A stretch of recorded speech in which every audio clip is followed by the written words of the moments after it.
Okay, here's the block. It's been painted. The pipes are back on. I didn't put the chrome valve covers on yet, and I got to get another air filter. I just stuck that on to keep the crap from going in the carburetor.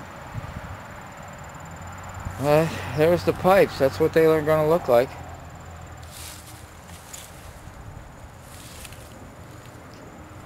So start. That'll be cool. And I got the bodies inside the shed hanging up on a couple of chain falls.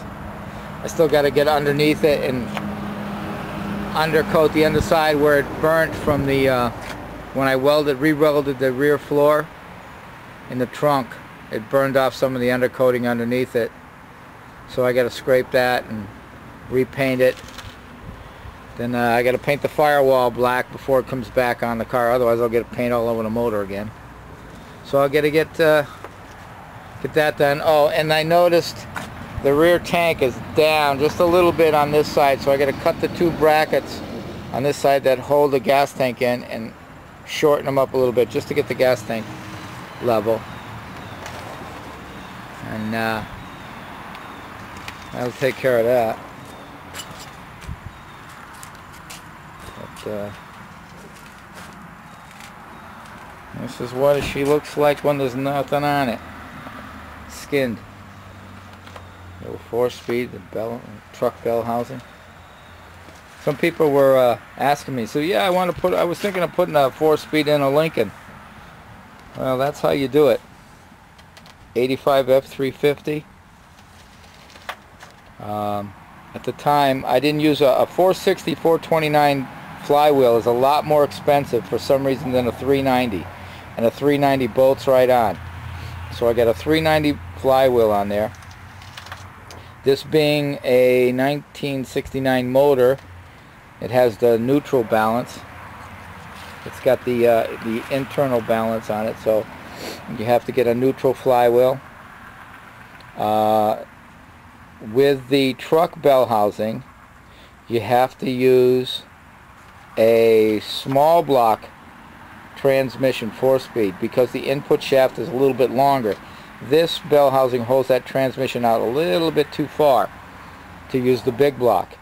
The big block input shaft is a ½ inch shorter than the small block shaft.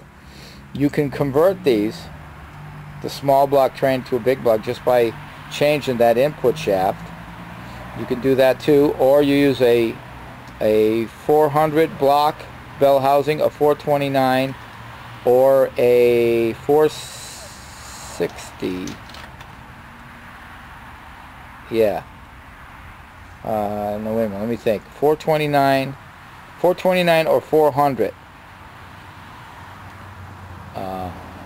will work with the big block. But when you go to this one, it's fine for the small block. So the F350 bell housing works with the small block. If you use a 400 or 429 bell housing, you got to use the big block input shaft because it doesn't fit. And you'll have to. I shortened my drive shaft. But there's my Lincoln rear end. There's the Jeep torsion bar, anti-sway bar I put in the back. I'm thinking I just may get this, either the springs recurved to hold the axles in a different spot. If I do that, then I got to change the linkage on the sway bar because the axle is going to be further down.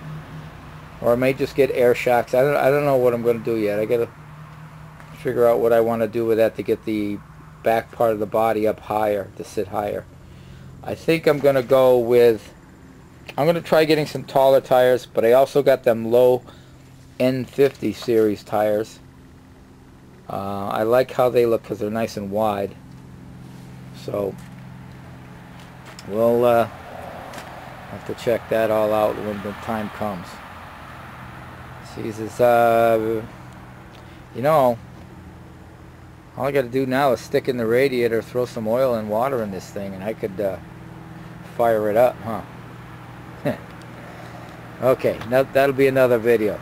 But just wanted to show you what this looked like with the green block and the pipes on it, matching rims.